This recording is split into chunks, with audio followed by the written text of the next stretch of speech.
Yeah. Wir sind in der Predigtreihe Healthy Soul, gesunde innere Gesundheit. Wir haben uns in den letzten Wochen über das Wohlbefinden unseres Inneren beschäftigt.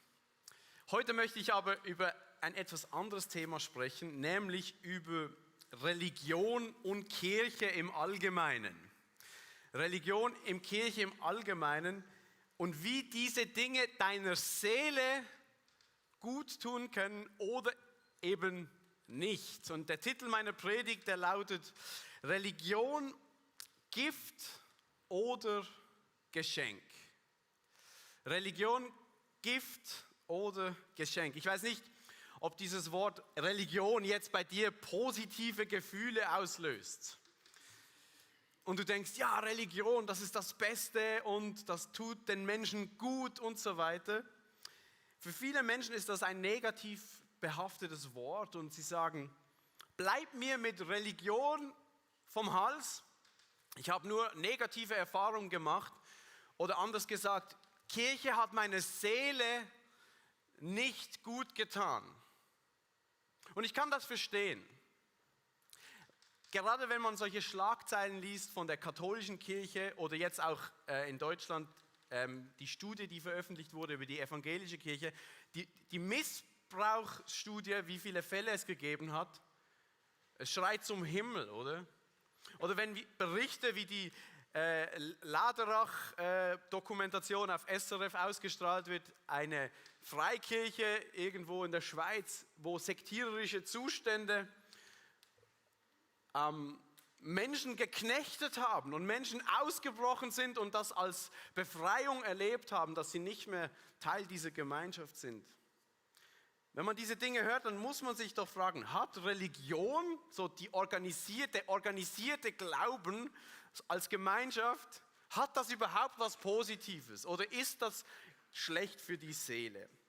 Viele Leute, die jetzt ihren Glauben als etwas Positives erleben, würden jetzt sagen, ich bin nicht religiös, ich bin gläubig, oder? Das Christentum ist keine Religion, sondern eine Beziehung zu Gott. Und ich kann verstehen, dass du hier diese Unterscheidung triffst, nur wenn du an Jesus glaubst und sagst, du hast eine Beziehung zu ihm, dann bist du religiös. Weil ein Außenstehender unterscheidet hier nicht, du bist Teil der christlichen Religion. Ob du das jetzt als Beziehung siehst oder nicht, wie auch immer du das jetzt nennst,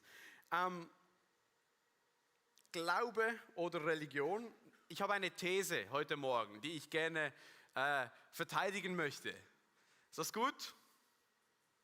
Ha? Also, meine These lautet, dass Religion und Glaube das Beste ist, was einem Menschen geschehen kann. Religion und Glaube, so wie sie von Gott her gedacht sind für den Menschen, ist ein Geschenk an die Menschheit, das den Menschen zum Aufblühen bringt und seine Seele wirklich gut tut. Das ist meine These heute Morgen. Und die Frage ist jetzt halt, wie muss Religion oder Glaube sein, dass deine Seele Frieden findet, aufblüht, dass es ihr gut tut. Oder anders gefragt, wie muss denn eine kirchliche Gemeinschaft sein oder eine Kirche sein, in der du Teil bist davon und deine Seele gesund wird oder Ruhe findet und Frieden findet. Und ich möchte euch jetzt zum Beginn einen uralten Text vorlesen, der ist ungefähr 2000 Jahre alt, ein bisschen weniger vielleicht, von einem der ersten Christen. Und das war ein Augenzeuge von Jesus. Und er schreibt über seinen Glauben, er schreibt über seine Religion sozusagen und was das Zentrum seines Glaubens ist und warum er gläubig ist, warum er religiös ist in diesem Sinne.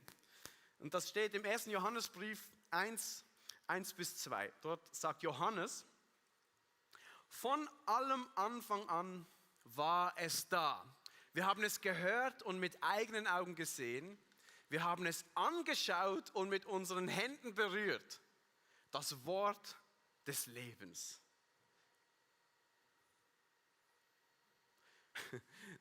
ist verschwunden. Nein. Ja, das Leben ist erschienen. Das können wir bezeugen. Wir haben es gesehen und wir verkünden es euch. Das ewige Leben, das beim Vater war und unter uns erschienen ist. Ich finde das so spannend. Er schreibt über das Wort des Lebens, als wäre es eine Person. Das ewige Leben ist uns erschienen und wir haben es angefasst, wir haben es berührt, als wäre es ein Mensch. Und Johannes würde sagen, genau das ist meine Pointe. Ich rede von Jesus Christus als Zentrum unseres Glaubens. Ich rede von Jesus, der uns erschienen ist. Wir konnten ihn anfassen, wir konnten mit ihm essen, wir sind mit ihm unterwegs gewesen. Und das glaube ich auch mit ganzem Herzen. Wenn Religion zum Segen werden soll, wenn Religion ein Geschenk sein soll für dich und mich, dann muss Jesus Christus in ihrem Zentrum stehen.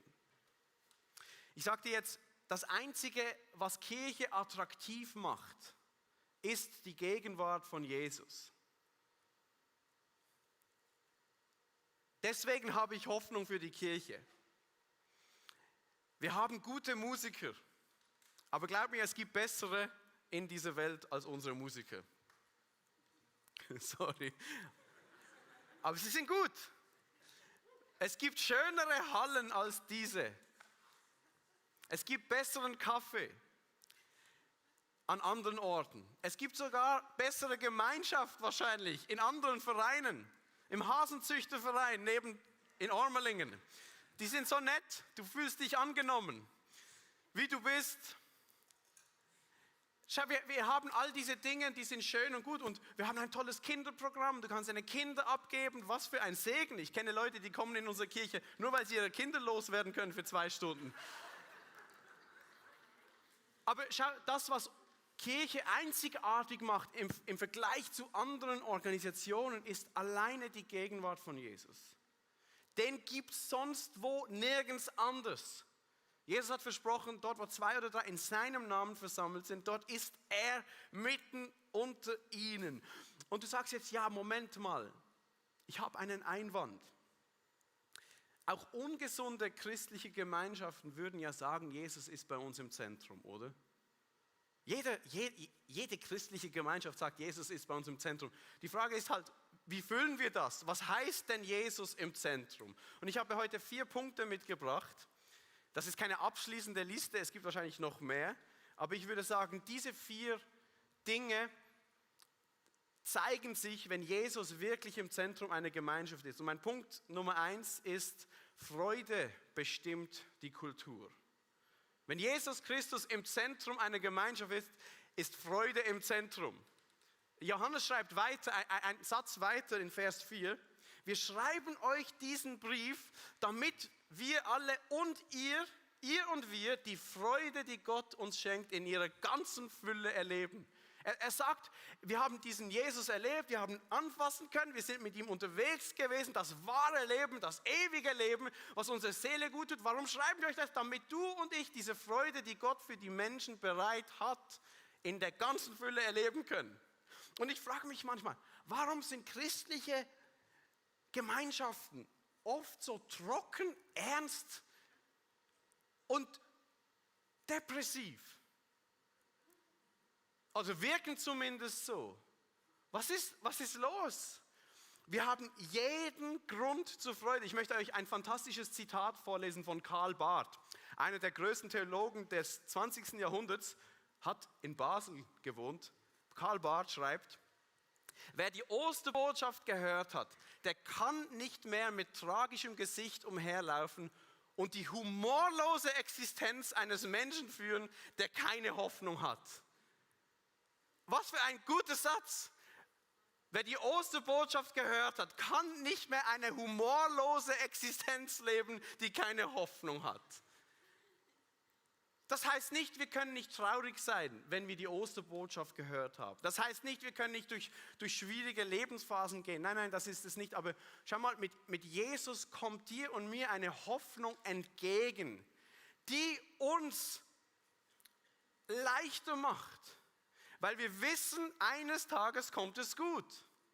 Auch wenn meine Umstände im Moment nicht rosig aussehen, wir wissen, Jesus hat den Tod besiegt, Jesus ist auferstanden und wird diese Welt neu machen und ich bin Teil davon. Und nichts kann mich trennen von seiner Liebe. Und diese Botschaft, diese Hoffnungsbotschaft kann uns Hoffnung geben und auch eine Leichtigkeit und auch Platz für Humor geben. Gerade weil wir wissen, dass uns vergeben worden ist. Gerade weil wir wissen, dass Gott alles kennt von uns und mich trotzdem liebt, kann ich unbeschwert durchs Leben gehen. Und wir dürfen auch lachen und uns freuen über Dinge, die Gott uns schenkt. Ich möchte euch ein Zeugnis vorlesen. Auf das bin ich in einem christlichen Hotel gestoßen. Ich war da in der Bibliothek, habe die Magazine durchgeblättert und dann bin ich auf das prophetische Bulletin gestoßen. Und da war ein Zeugnis drin, ich musste laut lachen. Ich war alleine in der Bibliothek im Hotel. Aber ich möchte euch das nicht vorenthalten, weil wir dürfen über uns selbst lachen. Wir dürfen über uns Christen lachen, weil uns ist vergeben. Verstehst du? Also, seid ihr bereit? Ich möchte es euch vorlesen. Ich hoffe, ich kann mich beherrschen, bevor die Pointe kommt. Mitte Juli war eines unserer Mutterschweine krank. Das ist von der Bauernkonferenz ein Zeugnis. Unser Mutterschwein war krank. Die Sau hatte circa einen Monat zuvor geboren und hatte nun plötzlich hohes Fieber. Alle Medikamente nützten nichts, es wurde im Gegenteil noch schlimmer. Sie erbrach alles, was sie gefressen hatte, und nahm zuletzt nur noch Wasser zu sich, welches sie auch erbrach. Der Tierarzt sagte, dass sie wohl bald verenden würde. So blieb sie eine Zeit lang nur noch liegen. An einem Abend sagte ich zu meiner Frau, jetzt nimmst du einen CD-Player, schiebst eine Low-Price-CD ein und spielst sie im Schweinestall ab. Es war eine CD von Lilo Keller mit dem Titel Sehnsucht nach dir. Nach dem Melken sah ich nach, wie es der Sau wohl gehe. Zu meinem Erstaunen war sie wieder am Fressen. In den folgenden Tagen spielte ich ihr immer etwas von dieser Musik vor. Es ging ihr von Tag zu Tag besser und ich konnte sie zuletzt gesund zur Schlachtung geben.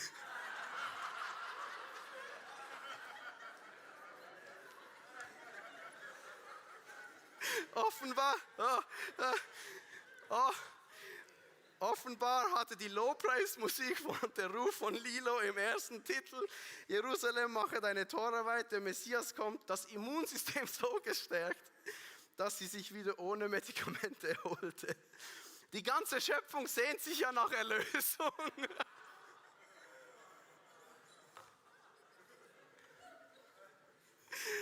Gott sei Lob, Ehre und Preis. Das ist lustig und wir dürfen lachen. Verstehst du? Wir dürfen lachen, es muss Platz haben in christlichen, Jesus-zentrierten Gemeinschaften. Ich sag's mal so, in einer Religion, in der man nicht mehr lacht, ist wahrscheinlich Jesus nicht mehr im Zentrum. Denn wenn man das Leben von Jesus betrachtet, dann fällt auf, dass Menschen sich um ihn herum wohlgefühlt haben. Das führt mich zum zweiten Punkt. Gnade bestimmt die Kultur. Wenn Jesus Christus im Zentrum steht, einer Gemeinschaft, ist Gnade im Zentrum der Kultur. Das fasziniert mich bis heute. Menschen, die von der religiösen Elite verurteilt worden sind. Sünder, Zöllner, Prostituierte, Säufer. Gerade diese Menschen fühlten sich bei Jesus wohl. Die suchten seine Gegenwart. Es waren die Menschen, die verurteilt worden sind von ihrem Umfeld, gerade von den Frommen, die sich bei Jesus wohlgefühlt hatten. Ist das nicht faszinierend? Gott wird Mensch. Gott wird Mensch. Gott, der die Gebote gegeben hat. Gott, der definiert hat, was ist Sünde, was ist Gerechtigkeit, was ist falsch, was ist heilig und so weiter. Gott, der sagt, was richtig und falsch ist. Dieser Gott wird Mensch und gerade die Frommen fühlen sich nicht wohl bei diesem Jesus, weil er die Sünder, Zöllner, Säufer und Prostituierte anzieht. Das fasziniert mich bis heute. Offensichtlich hat Jesus eine Liebe ausgestrahlt, ein Verständnis für ihre Geschichte, eine Barmherzigkeit verkörpert, die anziehend war für diese Menschen. Wenn Jesus wirklich im Zentrum einer Kirche ist, dann sollten sich unter uns Menschen wohlfühlen, die es verbockt haben in ihrem Leben. Menschen sollten sich in Kirchen wohlfühlen, die es verbockt haben. Die wissen, sie haben ihr Leben an die Wand gefahren. Sollten in der Kirche Liebe und Annahme finden, wenn Jesus wirklich im Zentrum ist, weil eine Kultur der Gnade herrscht. Schau, eine toxische Gemeinschaft, die redet von bedingungsloser Annahme, lebt sie aber nicht wirklich. Wir sagen, ja, du gehörst dazu, egal woher du kommst, egal wie du dich verhältst. Unsere Türen sind weit offen, aber wenn du dich nicht mehr so verhältst, wie wir es für richtig halten, dann bist du nicht mehr Teil davon. Wenn dein Lebensstil nicht mehr passt, dann spürst du das. Dann hast du Angst, ausgeschlossen zu werden. Dann herrscht nicht eine Kultur der Gnade, sondern eine Kultur der Angst, der Scham. Und Leute verbergen sich, Leute zeigen nicht mehr ihr wahres Gesicht, sie ziehen Masken auf. Und weil wenn sie ehrlich werden, wenn sie die Dinge in ihrem Leben, die sie verbockt haben, ans Licht bringen würden, in der Kirche, sie Angst haben, ausgeschlossen zu werden. Aber Jesus hat das Gefälle zwischen heilig und Sünder nivelliert. Alle Menschen sind Sünder und alle Menschen sind geliebt. Es gibt keine heiligen Menschen und nicht heiligen Menschen mehr. Es gibt alleine Menschen, die das, was Jesus für sie getan hat, angenommen haben und auf die Knie gegangen sind vor dem Kreuz und gesagt haben, ich bin ein Sünder, mir ist vergeben und deswegen nehme ich Menschen an, so wie ich bei Gott angenommen worden bin. So soll die Kirche sein, ein Ort, wo man ehrlich sein darf. Stell dir vor, wir wären eine Kirche, oder die Kirchen im Allgemeinen, die wären bekannt für das, wofür sie sind, nämlich für Menschen und nicht wogegen sie sind. Stell dir vor, wir wären eine Kirche, wo sich Menschen in der Gesellschaft wohlfühlen, die sich sonst in keinem anderen Verein wohlfühlen würden. Ich glaube, dann wäre Jesus im Zentrum und er würde wirken. Punkt Nummer 3. Wenn Jesus im Zentrum einer Kirche ist, dann fallen Lasten ab. Dann fallen Lasten ab. Wenn man das Leben von Jesus betrachtet, wenn du die Evangelien liest, dann fällt dir sofort auf, dass dort, wo Jesus war, Kranke gesund wurden, Sünden ihrer Schuld vergeben worden ist, Geplagte geheilt wurden, Belastete befreit wurden. In anderen Worten, dort, wo Jesus war, wurden Menschen entlastet. Es wurden Menschen entlastet, es herrschte nachher Erleichterung, auch geistliche Erleichterung. Matthäus 11, 28 bis 30, unser Vers von Jesus, der diese Serie begleitet. Kommt zu mir, ihr Geplagten und Beladenen, und ich werde euch Ruhe geben. Nehmt mein Joch auf euch und lernt von mir, denn ich bin sanftmütig und von Herzen demütig. Und ihr werdet Ruhe finden für eure Seelen. Denn das Joch, das ich auferlege, drückt nicht und die Last, die ich zu tragen gebe, ist leicht. Jesus nachfolgen hat seinen Preis, keine Frage. Jesus nachzufolgen kostet dich alles. Du verleugnest dein Leben, aber gewinnst ein neues Leben mit Jesus. Und das Joch, das er auferlegt, ist entlastend. Es drückt nicht, es ist leicht, es ist für dich gemacht. Und Jesus, kurz zum Zusammenhang, in welchem Kontext er diese Sätze sagt. Er sagt das zu Pharisäern, die sich beschweren bei ihm, dass seine Jünger am Sabbat raufen, also Ähren von Weizen aus Ähren pflücken. Die hatten Hunger, sie waren unterwegs und sie sagen, hey, was ist los mit euch? Gott schreibt in seinem Wort ganz klar, den Sabbat sollst du ehren und du sollst nicht arbeiten. Das ist ein Gebot und deine Jünger, sie arbeiten am Sabbat. Und dann sagt Jesus ihnen Folgendes, und das finde ich so ein entscheidender Satz, Markus 2,27. Der Sabbat ist für den Menschen gemacht und nicht der Mensch für den Sabbat.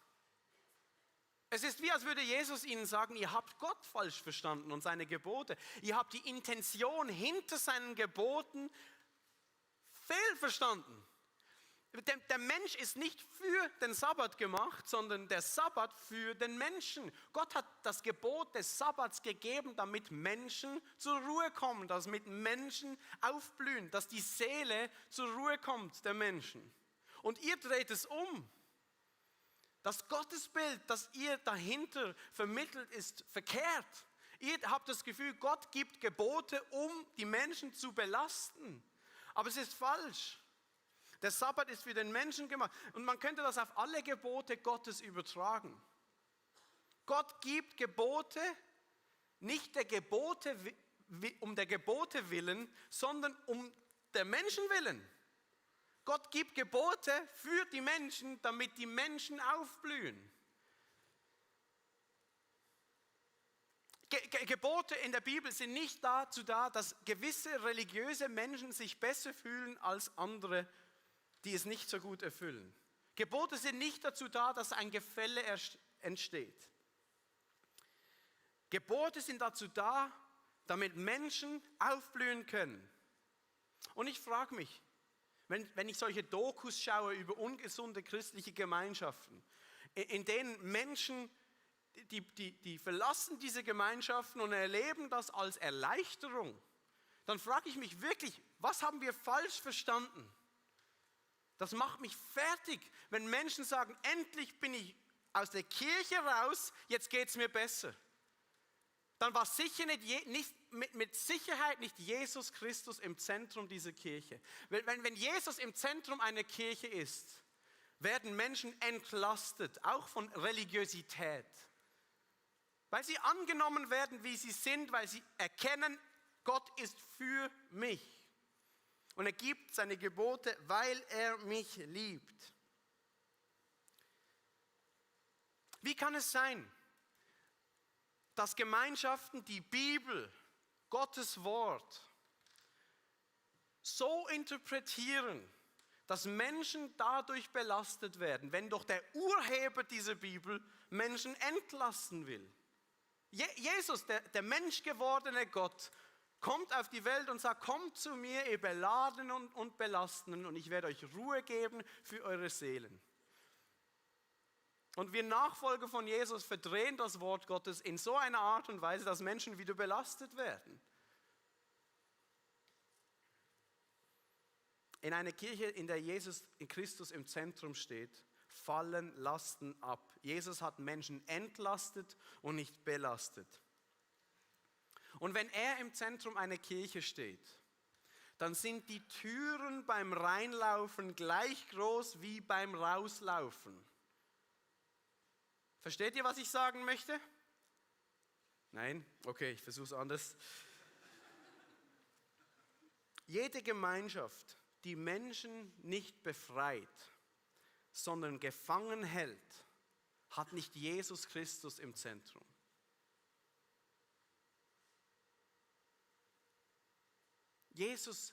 Bei Jesus findet sich eine Weite. Jesus ist brutal eng und klar. Wir kommen nachher auf das beim 4. Punkt zu sprechen. Aber bei ihm findet sich eine Weite, in dieser Enge findet sich eine Weite, die es sonst nirgends gibt. Und an dieser Stelle möchte ich kurz eine Zwischenbemerkung machen. Falls du mal auf Social Media angeschrieben wirst, von komischen Menschen nicht, aber Accounts, und die laden dich online ein zu einer Bible Study, Bibelunterricht. Und ich sage das bewusst jetzt, um dich einfach sensibel zu machen. Ich weiß nicht, ob du das mitbekommen hast, auf SRF gab es auch eine Doku, eine sogenannte Shincheonji-Sekte heißt das, oder Sushi-Sekte, wie auch immer, aus Südkorea. Das ist jetzt kein Witz, Entschuldigung. Shincheonji-Sekte, die geht rum, macht Online-Bibelkurse, bietet sie an. Und die haben unglaublich weite Türen. Komm und sei dabei, ist ein Zoom-Meeting. Und ich sag's, warum rede ich über eine südkoreanische Sekte heute Morgen? Weil die sind auch unter uns aktiv. Die sind wirklich, ich kenne Leute, die sind jetzt dort drin und die sind jetzt dort drin, verstehst du? Und ich möchte nicht, dass dir das geschieht. Wenn du merkst, es wird eng in einer Gemeinschaft, wenn du merkst, du hast nicht mehr die Möglichkeit zu gehen, dann geh so schnell wie es geht, weil Jesus Christus ist nicht im Zentrum. Amen. Jesus entlastet Menschen. Und so müssen wir auch seine Gebote verstehen. Was wäre, wenn wir eine Kirche wären, wenn die Kirchen auf der Welt nicht die Gebote, sondern die Liebe hinter den Geboten im Zentrum hätte? Das wäre unheimlich attraktiv. Was wäre, wenn wir uns nicht schämen würden für unsere Lasten, für unsere Fehler, sondern die miteinander teilen könnten, weil wir wissen, wir werden nicht abgelehnt, wenn wir Fehler machen. Und dann können wir gemeinsam unsere Lasten tragen und ans Kreuz bringen. Und schauen, was Jesus damit macht. Und jetzt komme ich zum 4. Punkt. Wenn Jesus Christus im Zentrum einer Kirche ist, dann werden Menschen verändert. Menschen werden verändert. Wenn man das Leben von Jesus betrachtet, dann fällt sofort auf, dass sich Menschen bei ihm nicht nur wohlgefühlt haben, weil sie sich angenommen gefühlt haben, sondern Menschen wurden auch transformiert. Eine Begegnung mit diesem Jesus hat verändernde Kraft. Ich liebe diese Story von Zachäus, diesem Zöllner. Zöllner, das waren die Schlimmsten. Das waren schlimmer als die Prostituierten, als die Säufer, als die Sünder. Die Zöllner, das waren spezielle Sünder. Das waren Juden, die mit den Römern der Besetzungsmacht kooperierten und ihre Landsleute ausnahmen. Das waren die Schlimmsten. Die wurden ausgestoßen und Zachäus hat sich bereichert an seinen Landsleuten und hat mit dem Feind kooperiert. Zachäus, ein kleinwüchsiger Mann, hört, dass Jesus vorbeikommt. Und es heißt, das ist der Messias und vielleicht ist es der Messias. Und überall, wo Jesus war, kamen Menschenmengen zusammen. Und Zachäus wollte Jesus auch sehen. War aber zu klein, konnte ihn nicht sehen. Warum konnte er ihn nicht sehen? Er hätte ja nach vorne gehen können. Ich glaube, ich weiß warum, weil die Leute ihn nicht durchgelassen haben. Die gesagt, du kleine Wicht, für dich ist der Messias nicht. Das hat sich gereimt. Du kleine Wicht, für dich ist der Messias nicht. Egal. Der ist nicht für dich, das ist für die heiligen Leute. Und Zachäus klettert auf den Baum und Jesus kommt vorbei. Und Jesus kennt Zachäus nicht, noch nie eine Begegnung mit ihm, läuft durch, stoppt, schaut hoch zum Baum und sagt, Zachäus, heute muss ich mit dir Abendessen. Heute muss ich zu dir nach Hause. Was ist los, Jesus? Kennst du ihn oder kennst du ihn nicht? Und schau, Jesus ist nicht nur ein Mensch, Jesus ist Gott, Fleisch geworden. Er kennt jeden Menschen, er kennt jeden Namen, er kennt jede Geschichte, er kennt die schönen und die dunklen Seiten und er sagt, Zachäus, heute muss ich bei dir essen. Und Zachäus nimmt ihn auf, die Religiösen und die Pharisäer haben eine Krise. Was mit dem? Und Jesus verbringt Zeit mit ihm und irgendwie geschah da was. Zachäus sagt am Schluss, ich gebe die Hälfte meines Besitzes an die Armen und das, was ich fälschlicherweise erbeutet habe, gebe ich den Menschen 4-fach zurück. Zachäus ändert sein Leben komplett. Er tut Buße, in fromm gesprochen. Er kehrt um. Komplett.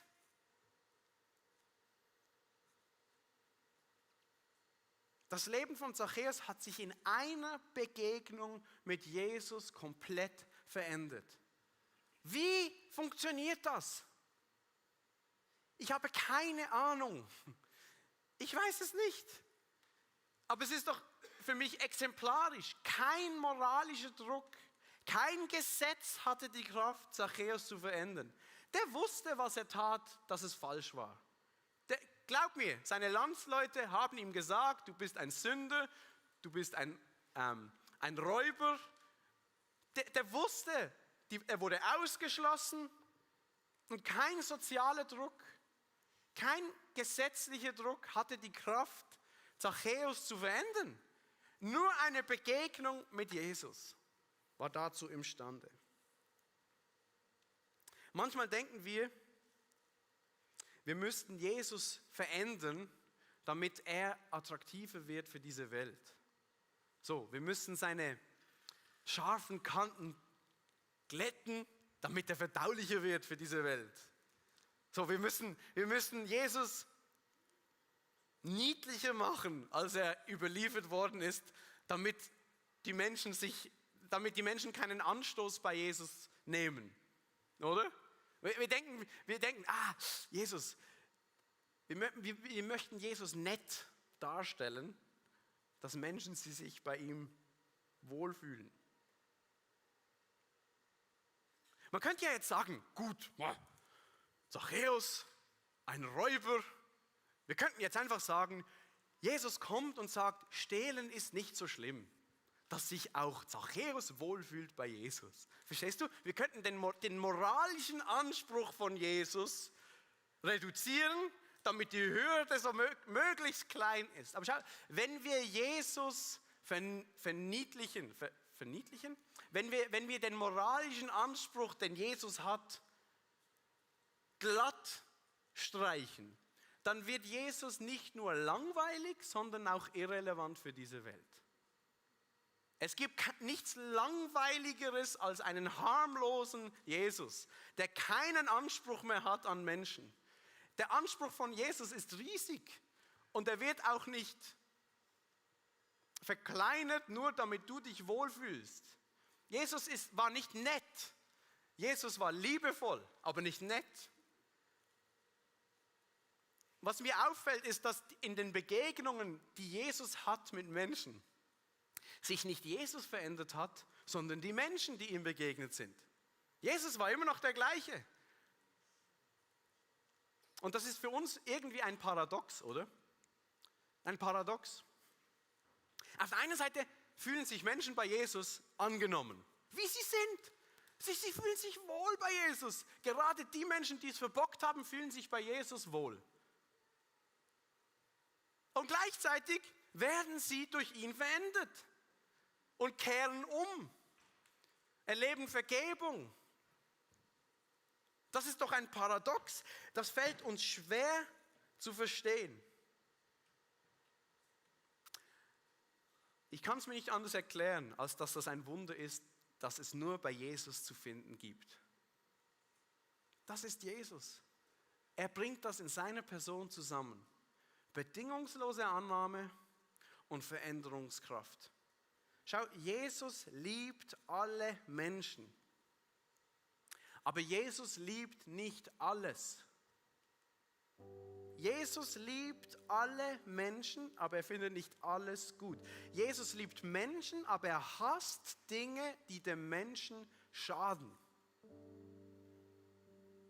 Deswegen gilt sein moralischer Anspruch trotzdem, weil er nicht nett sein will, sondern liebevoll. Und gewisse Dinge möchte er in deinem und meinem Leben nicht tolerieren, weil sie nicht gut für uns sind. Deswegen ist Jesus auch nicht offen für alles. Wer offen ist für alles, ist nicht ganz dicht. Verstehst du? Wer offen ist für alles, ist nicht ganz dicht. Jesus ist nicht offen für alles. Jesus ist offen für alle. Jesus liebt jeden Menschen, wie er ist. Aber er liebt jeden Menschen so sehr, dass er nicht bleibt, wie er ist.